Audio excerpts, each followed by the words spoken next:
Assalamualaikum warahmatullahi wabarakatuh. Bismillah, walhamdulillah, wassalatu wassalamu ala sayyidina Muhammadir Rasulillah wa ala alihi wa ashabihi wa man tabi'a hudahu wa jama'atah min yaumina hadha ila yaumil ba'thi wan nahdoh. Ma ba'du. Yang sama-sama kita hormati para guru, para ustadzah, bil khusus guru kita Ustadzah Mi Mariana, Ustadzah Haja Imas, Ustadzah Haja Maryam, ada lagi yang lain, dan segenap ibu-ibu hajah jamaah Masjid Al-Abror kaum ibu yang dimuliakan oleh Allah. Pada sore hari ini kita melaksanakan pengajian, tapi tadi saya perhatiin sebelum dipanggil biasanya ada susunan acara untuk minggu berikutnya. Nah sekarang kagak ada. Karena insya Allah minggu depan kita konsentrasi untuk menghadapi bulan Ramadan. Inilah yang biasa dilakukan dalam pengajian-pengajian yang ada di Indonesia, yang ada di daerah kita. Kalau menjelang Ramadan biasanya pengajian-pengajian itu ditutup sementara, tawakuf istilahnya, untuk lebih memfokuskan ibadah kita di bulan Ramadan. Ibu-ibu jamaah rahimakumullah, bahwasannya disebutkan bahwasannya as-sabru nisful iman. Sabar itu adalah setengah dari agama. Hampir seluruh ajaran-ajaran agama itu bisa terlaksana kalau dihadapi dengan sabar. Dalam satu ayat Allah berfirman, ya ayyuhalladzina amanu sta'inu bis-sabri was-shalah. Wahai orang-orang yang beriman, mohonlah pertolongan kepada Allah bis-sabri was-shalah, dengan sabar dan dengan salat. Para ulama banyak yang menafsirkan bahwa yang dimaksud dengan sabar di sini, kita minta pertolongan kepada Allah dengan sabar, yaitu dengan puasa. Artinya puasa ini menempati posisi yang penting, terutama puasa Ramadan, karena disitulah kita dilatih untuk bersabar. Saya tahu ibu-ibu di sini mukanya muka sabar semua ini. Sabar pokoknya. Sabar ini adalah kunci dari semua pelaksanaan ibadah. Dalam satu makalah lagi disebutkan bahwasannya as-shaum nisfus sabri. Puasa itu adalah setengahnya sabar. Saya ulang lagi. Jadi sabar itu adalah setengahnya agama. Nah, puasa itu adalah setengahnya sabar. Berarti puasa itu menempati posisi seperempat agama. Puasa yang kita laksanakan, baik puasa Ramadan ataupun puasa-puasa sunnah yang lain, ini posisinya adalah seperempat agama, karena setengah dari setengah itu kan seperempat. Melaksanakan puasa ini artinya kita melatihkan kesabaran kita. Demikian juga secara luas, kalau kita melaksanakan kewajiban-kewajiban dalam agama, menjauhkan larangan-larangan dalam agama, ini juga melatih kesabaran kita. Oleh karena itu, sabar itu dibagi menjadi beberapa macam, Bu. Yang pertama ada yang disebut dengan sabar yang wajib. Bagaimana sabar yang wajib itu? Sabar yang wajib itu sabar saat melaksanakan kewajiban-kewajiban yang fardu-fardu, maka kita wajib sabar. Kalau nggak sabar, saya yakin ibu nggak pada pakai mukena. Ya orang gerah, orang ribet. Nah ini dilatih dan ini dituntun untuk benar-benar sabar, mulai dari wudhunya benar-benar diperhatikan, kemudian juga bagaimana menutup auratnya, kemudian juga syarat-syarat yang lain serta rukun-rukun yang lain, ini benar-benar kita tunaikan, benar-benar kita laksanakan dalam pelaksanaan sholat. Satu contoh. Demikian juga ibadah-ibadah yang lain, sedekah. Kalau kita nggak sabar, mungkin kita nggak ada yang sedekah, tapi kita sabar. Kita melatih diri untuk menghilangkan dari dalam diri kita, yaitu sifat bakhil. itu tidak akan terlaksana kalau kita tidak sabar. Sedekah yang wajib, yang namanya zakat, kalau setahun sekali saat bulan Ramadan tiba dan nanti ujungnya itu di malam takbiran sebelum khatib naik mimbar, itu namanya zakat fitrah. Ini kalau tidak dilaksanakan dengan sabar, maka tidak akan terlaksana juga. Melaksanakan kewajiban-kewajiban seperti sholat, zakat, ini juga membutuhkan kesabaran. Karena sholat itu wajib, zakat itu wajib, maka sabar dalam melaksanakan dua hal ini. Contohnya ini adalah jenis sabar yang namanya sabar wajib.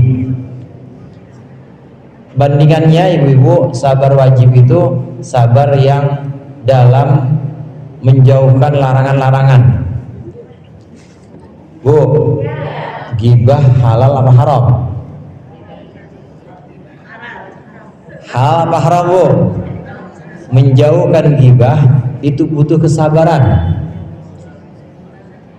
Bagaimana mungkin kita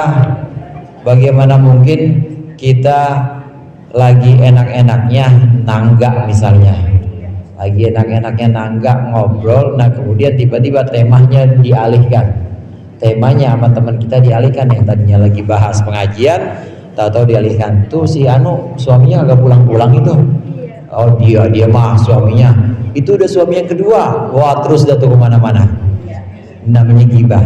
Kalau kita nggak sabar, artinya kita tidak punya tekad yang kuat untuk menjauhkan gibah, kita akan terjerumus ke dalam gibah. Maka menjauhkan diri dari gibah, dari perkara-perkara yang haram, itu juga termasuk sabar yang sifatnya wajib. Pendek kata, semua yang menyangkut kewajiban dan semua yang menyangkut menjauhkan hal-hal yang haram, itu adalah sabar yang jenisnya wajib. Kita melaksanakan perintah-perintah Allah, melakukan kewajiban-kewajiban dan menjauhkan larangan-larangan Allah, itu jenis sabarnya adalah sabar yang wajib. Ada sabar yang sunnah. Sabar yang sunnah yaitu ketika kita melaksanakan tuntunan-tuntunan yang sunnah, seperti sedekah sunnah, masukin kotak amal di masjid misalnya, atau uang sholawatan. Nggak wajib itu, sunnah. Tapi butuh kesabaran nggak, Bu? Butuh juga kesabaran. Kalau kita nggak sabar-sabar, mungkin yang kita cari duit 2 ribuan yang paling lecek dipilih. Kalau kita nggak sabar, mungkin kita cari yang paling kecil. Tapi karena ibu-ibu di sini orang-orang sabar semua, di sini bisa melawan hawa nafsu, artinya memang milikin benda, harta, tapi itu ada hak kita di situ. Maka dengan kesabaran kita melaksanakan sedekah atau masukin kotak amal yang dimaksud tadi. Ini jenis sabar yang kedua, yaitu sabar yang disebut dengan sabar sunnah. Ada juga sabar yang lain, yaitu sabar makruh. Sabar makruh itu atau sabar mubah. Sabar makruh itu adalah sabar, namanya bukan sabar lagi, untuk bertahan pada sesuatu yang makruh. Dan juga ada yang sifatnya mubah. Ibu-ibu jamaah rahimakumullah, kenapa saya sampaikan ini? Karena dari semua rangkaian ibadah-ibadah kita selama setahun, kita bisa ngaji, datang setiap hari Jumat, kita bisa melaksanakan kewajiban-kewajiban kita seperti sholat, insya Allah nanti sampai puasa Ramadan. Ini semua bisa terlaksana kalau kita sabar dalam menjalankan perintah-perintah itu. Kalau tidak ada kesabaran, maka kita tidak akan bisa melaksanakan perintah-perintah itu. Semua kegiatan kita, semua amal ibadah kita dalam setahun itu bisa kita lakukan kalau kita jalankan dengan sabar, telaten. Kita benar-benar memperhatikan syarat-syarat dan rukunnya, kita benar-benar memperhatikan arahan-arahannya. Ini yang dimaksud dengan sabar, itu adalah nisful iman. As-sabru nisful iman. Sabar itu adalah separuh atau setengahnya agama. Karena tanpa kesabaran, kewajiban-kewajiban dalam agama, perintah-perintah dalam agama itu tidak akan bisa terlaksana.